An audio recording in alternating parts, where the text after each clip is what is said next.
मैं इसी क्रम में आज अपने अध्यक्ष श्री हरि किरण बाडला मणि जी, जिनको अभी तुरंत 3:30 बजे आपकी यात्रा शुरू हो जाएगी, आपको वापस जाना है, मैं क्रम बदलते हुए सर से अनुरोध करता हूं कि आएं और अपना विशिष्ट उद्बोधन प्रस्तुत करें। आप सबका इंडिक एकेडमी की ओर से स्वागत करें। श्री हरि किरण बाडला मणि जी।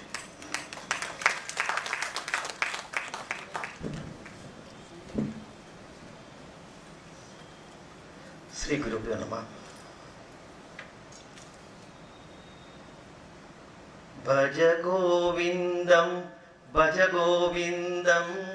गोविंदम भज मूढ़मते संप्राप्ते सन्निहिते काले नहि नहि रक्षति दृक्कृंकरणे.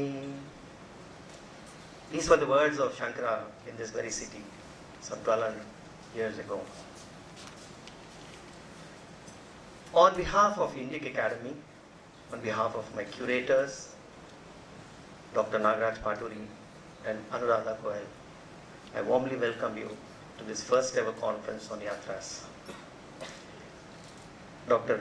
Vidyashankar Shukla ji and Sadashiv ji and my friend Amit ji, thank you so much for all the cooperation that you have extended for this conference to be such a success in terms of just the responses that we have received. Over the years, we have seen several trends in travel. We have seen trends like golf tourism, we have seen trends like cuisine tourism, we have seen trends like adventure tourism. So you've seen several trends. 2016 or so, there's a new trend that has started. That trend is called as experiential tourism. So within the overall tourism sector, experiential tourism is the fastest growing tourism vertical today. Some people call it immersive tourism. Since last year, there was another set of tourism that has started called transformative tourism. So an experiential tourism is where you are experiencing culture, whether it's the food, whether it is every environment of it. And transformative tourism is tourism wherein you are going for a specific purpose of wanting to get transformed. This is the trends that is happening. Let's take a step back and look at why this is happening. There are 3 doshas, right? Malam, Vikshepam and Avarna. Today, a significant portion of the West in the developed nations that are there, they are now into giving back to the society. So they are now, while they were earning the money, they didn't have the sense of Ishwararpanam, the Karma Yoga was there, not yet. But after they made the money, they're now getting into the giving pledges. So you have Warren Buffett, Bill Gates, who are leading this movement, encouraging all the rich people to give back the money. So the first stage of Malam is gone. Now, if you look at the global population of 7 billion, almost 5% of this population is into yoga or meditation. That's a significant number in our population that is involved in the Upasana part. So, Vikshepam is slowly getting removed. So if you see this, all of them are now getting ready for getting Avarna removed. This is the trend of why experiential tourism and transformative tourism is happening. Because if you want to discover yourself, travel is the first starting point. Whether it is Shankara or Ramana Maharshi or any person, you first have to set out in a quest for discovery of yourself. And that is why this trend, if you look at the larger picture, the trend for experiential transformative tourism is happening because so many, a large population is at that stage. Indic Academy's purpose. Our purpose is a pun. We go to a website. We talk about space, cause, and time. So you might ask me what this is. And we talk about intellectual, cultural, and spiritual when we're talking about space. And when we're talking about time, we are talking about three horizon framework of near term, medium term, and long term. And for cause, we are talking about preservation, protection, and promotion. So if you look at our thing, these are the things that guide us. The uniqueness of our culture, of our wisdom, is that it is not just the scriptures. Every act that we do, every festival, every custom is but an expression of the scripture. That is very unique to us. My Guru, Puja Swami Dayananda Saraswati, in Gudivada, at Swami Pranavananda ji, an epiphany came to him that Vedanta is Pramana. That was his defining moment wherein he said that, look, I want to study more. My insight from that and my moment of epiphany is that if Vedanta is Pramana, then culture, which is an expression of Vedanta, is also Pramana. Therefore, we should not try to objectify, just like we don't try to objectify the self, we should not try to objectify the culture. But sadly, the objectification of a culture has become a new norm. It is not just by the Western Indologists that this objectification of a culture is happening, but even by our own scholars and intellectuals. I'm a part of several mail groups and WhatsApp groups, and there are endless debates which go on about dates, about several issues. A lot of debate happens. Enormous amount of energy is expended in discussing and debating issues which ultimately do not have so much of relevance. Discussions about something which is timeless in our wisdom, but embedded in a text which is time-bound, right? And discussions between scholars who have Shraddha and scholars who don't have Shraddha. You see this discussions, how they happen.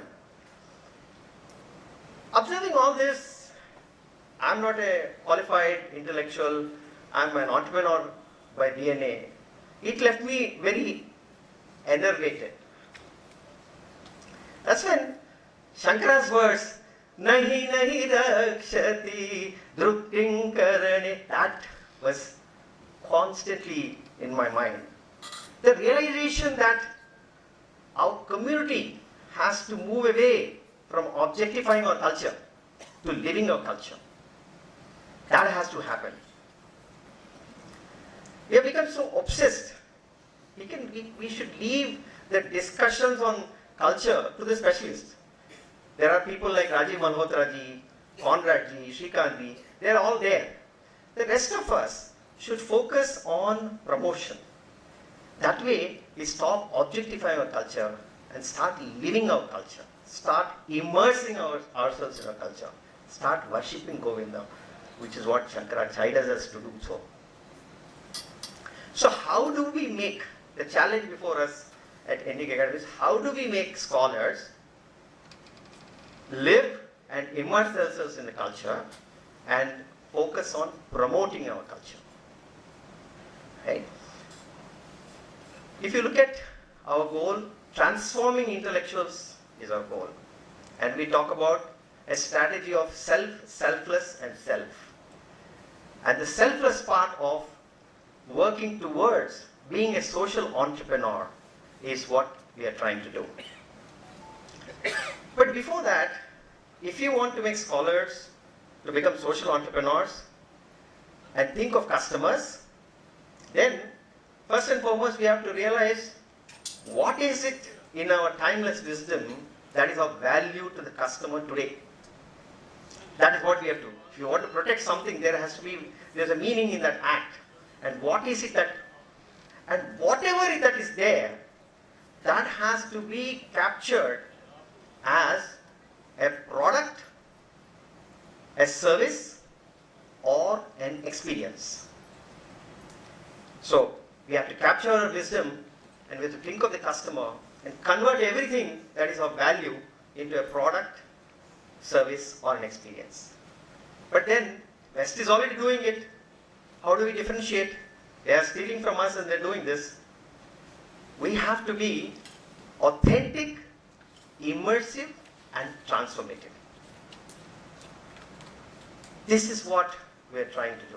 We are trying to enable scholars into offering our wisdom into a product, service, or an experience. Product is easy, because for a scholar, a product is a book. Right? So we have supported a number of scholars. We have started a publication division, so we are asking scholars to write more and promoting them. The next question is service. So we are looking at services as services in terms of course or in terms of workshops. So we're converting a lot of wisdom into online courses, and we're also giving grants for scholars to conduct workshops.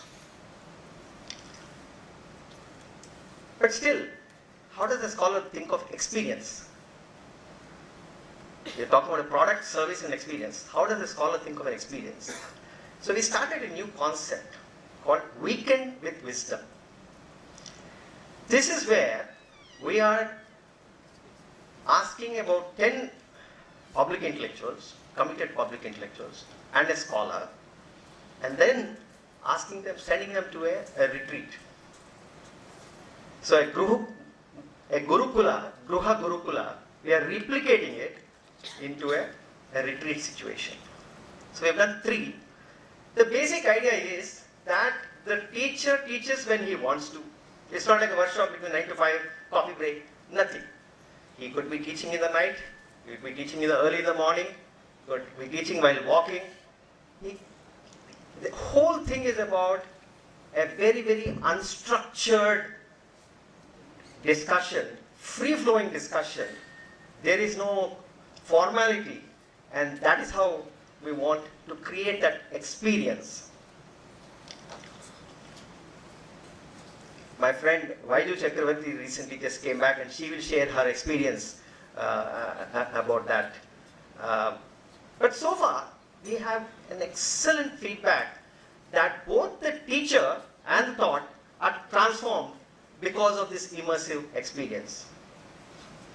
So what next? This conference, the tagline is Scholars and Storytellers.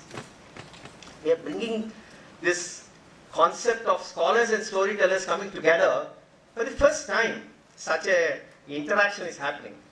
So we would want that the scholars learn from storytellers and storytellers learn from scholars. And together they create an immersive experience, authentic experience, and a transformative experience. I urge all the scholars present today to take a sankalpam that before next year's conference, you'd have done at least one yatra conference, one yatra.